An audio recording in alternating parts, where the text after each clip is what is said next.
शिक्षक समाचार में हम आज अभी उपस्थित हुए हैं एक बहुत ही बड़े अपडेट के साथ। सूत्रों के हवाले से एक बड़ी खबर निकल कर के सामने आ रही है कि शिक्षा विभाग ने जो बिहार सरकार के अंतर्गत कार्यरत शिक्षक है 5.8 लाख शिक्षकों की जो ट्रांसफ़र पॉलिसी को लेकर के सारी तैयारी मुकम्मल कर ली है। बहुत जल्द जो है उसको सार्वजनिक किया जाएगा। संपूर्ण जानकारी सूत्रों के हवाले से आई है कि कब से कब तक जो है उम्मीद है कि शिक्षकों को आवेदन का कब से कब तक मौका दिया जाएगा, फिर विभाग उस पर कब तक उनका जो है रेंडमाइजेशन करके और उन्हें कब तक विद्यालय अलॉट किया जाएगा और कब शिक्षक जो है नए विद्यालय में योगदान करेंगे, ये संपूर्ण जानकारी हमारे पास उपलब्ध है। आइए, चैनल पर नए हैं तो सब्सक्राइब कीजिए, बेल आइकन को प्रेस कीजिए ताकि अगला हर अपडेट आपको मिलता रहे। जी हाँ दोस्तों, हमारे स्क्रीन पर जो खबरें आ रही है आपके पास कि बिहार सरकार के शिक्षकों के लिए ये बड़ी खबर है कि शिक्षकों की जो स्थानांतरण की प्रक्रिया है वो लगभग संपूर्ण हो गई है। बहुत जल्द जो है स्थानांतरण को लेकर के नई गाइडलाइंस आ जाएगी। जो उम्मीद है कि इसी सप्ताह में 1 से 2 दिन के अंदर वो गाइडलाइंस आने वाली है। और ये एक विश्वसनीय सूत्रों के हवाले से खबर आ रही है कि 1 जुलाई से नए विद्यालय में शिक्षक योगदान कर सकते हैं और शिक्षकों का जो योगदान है वो नए विद्यालय में 1 जुलाई से संभव है। इसको लेकर के शिक्षा विभाग राज्य के शिक्षकों के स्थानांतरण एवं पदस्थापन की प्रक्रिया को तेजी गति से पूरा करने की प्रस्तावित है। आपको बता दें कि जो मुख्यमंत्री का जो है ये अगला कैबिनेट का बैठक जो है वो 17 जून 2026 को प्रस्तावित है। तो 17 जून 2026 को जो कैबिनेट की बैठक प्रस्तावित है उस प्रस्तावित कार्यक्रम के अनुसार 17 जून को नई ट्रांसफ़र जो पॉलिसी है वो कैबिनेट में प्रस्तुत की जाएगी और उसे कैबिनेट से मंजूरी दी जाएगी, जो कि 17 जून 2026 को कैबिनेट से नई ट्रांसफ़र पॉलिसी को मंजूरी दी जाएगी। और मंजूरी मिलने के बाद केवल 14 दिनों के अंतर्गत ये पूरी प्रक्रिया को संपूर्ण कर ली जाएगी, ऐसा लक्ष्य निर्धारित किया गया। आपको पता होगा कि मुख्यमंत्री सम्राट चौधरी और शिक्षा मंत्री मिथिलेश तिवारी के द्वारा बार बार इसको लेकर के प्रतिक्रिया दी गई है कि हम शिक्षकों का जो है रेशनलाइजेशन कर रहे हैं, बहुत जल्द उनका स्थानांतरण माह जून में ही कर दिया जाएगा। तो ये 17 जून को जब ट्रांसफ़र की नई पॉलिसी जो कैबिनेट से प्रस्तुत की जाएगी, कैबिनेट से पारित करने के पश्चात अगला किस प्रकार का प्रोसेस होगा, आइए हम सबको जानते हैं जो संभावित कार्यक्रम है। तो सूत्रों के हवाले से जो हमारे पास संभावित कार्यक्रम आए हैं, हम उन सभी कार्यक्रम पर एक एक करके आइए चर्चा कर लेते हैं कि 17 जून को कैबिनेट से नई ट्रांसफ़र नीति को प्रस्तावित करने का फैसला लिया जाएगा। यानी 17 जून 2026 को कैबिनेट से नई जो ट्रांसफ़र नीति है उसको उस प्रस्ताव को पारित करा दिया जाएगा। उसके पश्चात शिक्षकों के पास समय दिया जाएगा कि वो अगले 5 दिनों में शिक्षक ऑनलाइन आवेदन की प्रक्रिया ई शिक्षा कोष पोर्टल के माध्यम से करेंगे।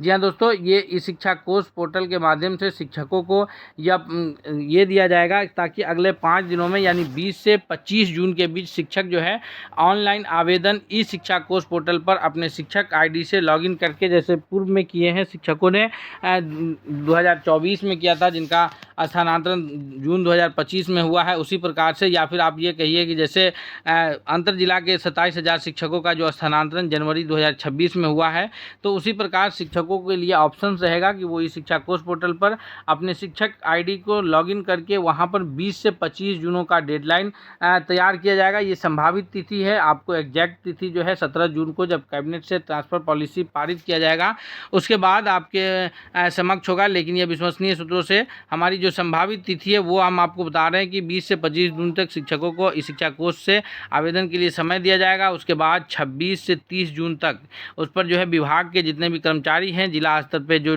जिला शिक्षा पदाधिकारी हैं या जिला स्थापना पदाधिकारी हैं, वो सभी मिलकर के इस काम को अंजाम देंगे। जो 26 से 30 जून का उन्हें समय दिया जाएगा, यानी अगला 5 वर्किंग डे उनको दिया जाएगा कि वो इस ट्रांसफ़र प्रक्रिया को जो है जिन शिक्षकों का आवेदन आएगा, क्योंकि यह आवेदन लेना ज़रूरी होगा क्योंकि सारा जो प्रक्रिया होगा ट्रांसफ़र का यह ऐच्छिक होगा, ज़बरदस्ती किसी भी शिक्षकों के ट्रांसफ़र नहीं किया जाएगा। तो 26 से 30 जून तक शिक्षकों के पदस्थापन और स्थानांतरण की प्रक्रिया को विभाग के कर्मचारी जैसे जिला शिक्षा पदाधिकारी है, जिला कार्यक्रम पदाधिकारी महोदय के द्वारा इसको संपन्न कराया जाएगा। उसके पश्चात यानी 30 जून के बाद 1 जुलाई से कहिए या फिर 30 जून को ही शिक्षकों को ही अपने ई शिक्षा कोष पोर्टल पे ही, जी हाँ, ई शिक्षा कोर्स पोर्टल पे ही उनको उनका जो नया पदस्थापित विद्यालय होगा वो आपको शो करने लगेगा, यानी नए स्कूल में जहां उनका स्थानांतरण किया जाएगा वो शो करने लगेगा। और उन्हें शिक्षकों को 1 से 7 जुलाई का समय दिया जाएगा, ताकि शिक्षक 1 से 7 जुलाई यानी 1 सप्ताह के अंतर्गत जिन विद्यालय में उनका ट्रांसफ़र किया जाएगा उस विद्यालय में शिक्षक जाकर के अपना योगदान दे सकेंगे। उनके लिए जो संभावित तिथि है वो 1 जुलाई से 7 जुलाई की तिथि निर्धारित की गई है। उसके पश्चात आइए नई व्यवस्था का हम लोग जानते हैं कि इसकी प्रमुख बातें क्या हैं। तो नई व्यवस्था की जो प्रमुख बातें हैं कि विद्यालयों में विषयवार शिक्षकों का संतुलन बनाया जाएगा, यानी ऐसा नहीं होगा कि किसी एक विद्यालय में एक ही विषय के कई सारे शिक्षक हों और किसी विद्यालय में किसी विषय के शिक्षकों की जो है नगण्यता हो, यानी वहाँ उस विषय के कोई शिक्षक ही ना हो। तो इसका विशेष ध्यान रखा जाएगा ट्रांसफ़र प्रक्रिया में। जिस विद्यालय में किसी विषय के शिक्षक आवश्यकता से अधिक होंगे वहाँ से शिक्षकों का स्थानांतरण अन्य विद्यालयों में किया जाएगा। खासकर जो है 6 to 8, 9, 10 और 11, 12 के जो शिक्षक होंगे, जो अलग अलग विषय के शिक्षक जो है वहाँ नियुक्त होते हैं, तो वैसे शिक्षकों के लिए जिस विद्यालय में भी एक से अधिक शिक्षक होंगे उनको वहाँ से स्थानांतरित करके दूसरे विद्यालय में उन्हें पदस्थापित किया जाएगा। छात्र शिक्षक अनुपात का जो है विशेष ध्यान रखना है, क्योंकि आपको पता होगा कि प्राइमरी स्तर पर बच्चों की संख्या अधिक होने के कारण बहुत सारे ऐसे मध्य विद्यालय है जहाँ बच्चों की उपस्थिति जो है 300-400 के आसपास रहती है और शिक्षकों की संख्या 6 से 7 रहते हैं। तो वैसे विद्यालयों में शिक्षकों की जो है पदस्थापना पर विशेष जोर दिया जाएगा, ताकि छात्र शिक्षक अनुपात जब एक रेशियो में रहेंगे तो फिर छात्रों को जो है गुणवत्तापूर्ण शिक्षा प्राप्त हो सकती है। तो छात्र शिक्षक जो अनुपात है उस पर विशेष ध्यान दिया जाएगा। और ये राज्य के लगभग 5.8 लाख शिक्षकों को इस प्रक्रिया के दायरे में आ सकते हैं, यानी 5.5 लाख 6 लाख के आसपास शिक्षकों का स्थानांतरण प्रक्रिया किया जाना है। और इस प्रक्रिया के पश्चात शिक्षक नए विद्यालय में योगदान कर पाएंगे। आपको पता ही है कि जो स्थानांतरण की प्रक्रिया है महिलाओं को, उसका जो महिला शिक्षिकाओं के कंडीशन में क्या है कि उनका जो परमानेंट एड्रेस होगा, उनका जो स्थायी पता होगा, उनका जो गृह पंचायत होगा, उस पंचायत के निकटस्थ पंचायत में उनकी पोस्टिंग की जाएगी।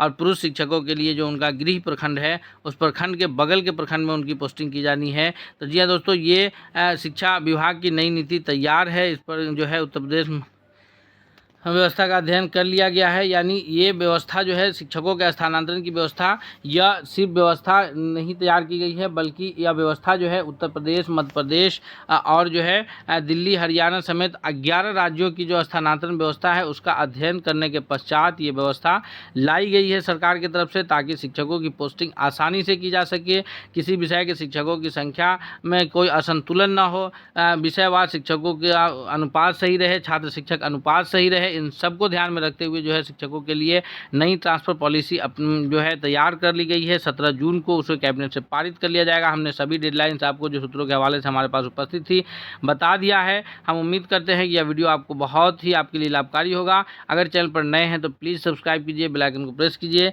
हम मिलते हैं अगले नए अपडेट के साथ। जो भी अपडेट आएगा हम आपको उपस्थित कराते रहेंगे, तो आप हमारे चैनल को सब्सक्राइब करके बेल आइकन को प्रेस कर लीजिए। नए अपडेट के साथ मिलते हैं, तब तक के लिए बहुत बहुत धन्यवाद।